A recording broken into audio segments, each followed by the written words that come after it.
Rajkot gang વોરમાં ફાયરિંગનો મામલો તેને લઈ અને અપડેટ મુખ્ય સૂત્રધાર સમીર ઉર્ફે મુર્ગો પઠાણ, શાહનવાઝ ઉર્ફે નવાઝ વેતરણ, સોહેલ ઉર્ફે ભણો સિકંદર ચાનિયા ઝડપાયા છે।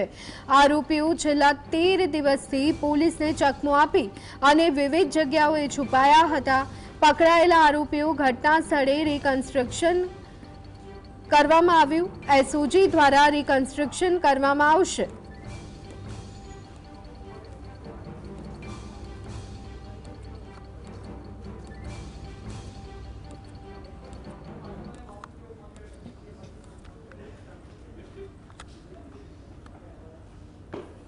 तो आज अंगे વધુ વિગત મેળવી લઈએ। સંવાદદાતા લકીરાજસિંહ ઝાલા અમારી સાથે જોડાઈ ગયા છે।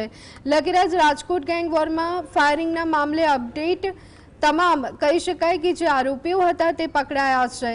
13 દિવસથી પોલીસને ચકમો આપી રહ્યા હતા, શું વિગતો? આપને જણાવ્યું કે રાજકોટમાં ગત 29 તારીખે મંગળા રોડ પર ફાયરિંગનો બનાવ છે તે સામે આવ્યો હતો।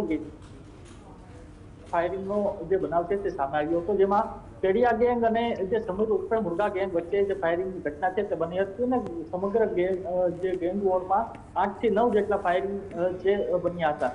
જો વાત કરવામાં આવે તો એસઓજી દ્વારા 17 જેટલા લોકો વિરુદ્ધ દોષી ચોકનો ગુનો છે તે દાખલ કરવામાં આવ્યો છે। આ 17 માંથી જે તમામ જે પેડિયા ગેંગના જે શખ્સો હતા, તો બીજી તરફ જે સમીર ઉર્ફે મુર્ગો છે જે સામે પક્ષ હતો તે લોકો કેટલા 13 દિવસથી ફરાર હતા, જેને લઈને જે ક્રાઇમ બ્રાન્ચ દ્વારા જે ધરપકડ છે તે કરવામાં આવી છે। આજે 3 શખ્સો છે સમીર મુર્ગા સહિતના જે શખ્સો તે રાજકોટ પરત આવતા હતા, તે દરમિયાન ક્રાઇમ બ્રાન્ચે બાતમીના આધારે તમામની ધરપકડ કરી છે અને રિમાન્ડની માંગણી સાથે કોર્ટમાં પણ રજૂ કરવામાં આવ્યા હતા। ત્યારે રિમાન્ડ પાસ થતા જે રાજકોટના મંગળા રોડ પર તેમને લઈ જવામાં આવ્યા હતા અને રિકન્સ્ટ્રક્શન ઘટનાનું કરવામાં આવ્યું હતું। જી આભાર લકીરાજ સમગ્ર માહિતી